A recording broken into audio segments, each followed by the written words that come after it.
பிரிட்டனுக்கு போனா ஐ ஆம் பிரிட்டிஷ் கிடையாது, ஐ ஆம் இங்கிலீஷ் தான். நான் பிரான்ஸுக்கு போனா ஐ ஆம் பிரான்ஸ் கிடையாது, ஐ ஆம் பிரெஞ்சு. அப்படித்தான். அப்ப மொழி வழியா தான் தேசிய இனங்கள் நிலங்கள். இஸ்லாம் மார்க்கம் எங்களிடத்துல வந்தது, நாங்கள் இங்கதான் இருந்தோம். அது எங்க அண்ணன் பாத்திபாபா சொன்னது, அதே தான் நான் தம்பி நானும் சொல்றேன்.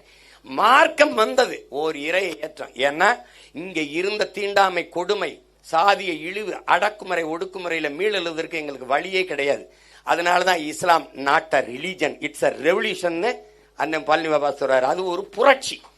அநீதிக்கு எதிராக, தீண்டாமை கொடுமைகளுக்கு எதிராக, அடக்குமுறை ஒடுக்குமுறைக்கு எதிராக கிளந்தெழுந்த புரட்சி. அது உங்களுக்கு புரியுதுன்னு நினைக்கிறேன். அப்படி இருக்கும்போது நீ வந்து ஒரு 300-400 வீடுகள் இருக்கிறவன்லாம் இங்க வந்து உட்கார்ந்துகிட்டு எங்க வாக்கையே வாங்கி எங்க கிட்டயே இருந்த அதிகாரத்தை பெற்றுக்கிட்டு உனக்கு 3 விழுக்காடு இடஒதுக்கீடு கொடுத்தேன் அப்படின்னு. டேய், நீ இருக்கிற இடமே நான் போட்ட பிச்சடா, நீ எனக்கு இடஒதுக்கீடு கொடுக்குறியான்னு கேள்வி நமக்கு எழுது.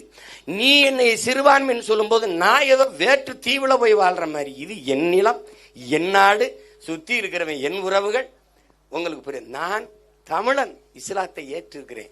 நான் இஸ்லாமியன் தமிழனா வரல, நான் தமிழன் கிறிஸ்தவத்தை ஏற்றுக்கிறேன். நான் தமிழன் இந்துவா இருக்கிறேன். அப்படிதான்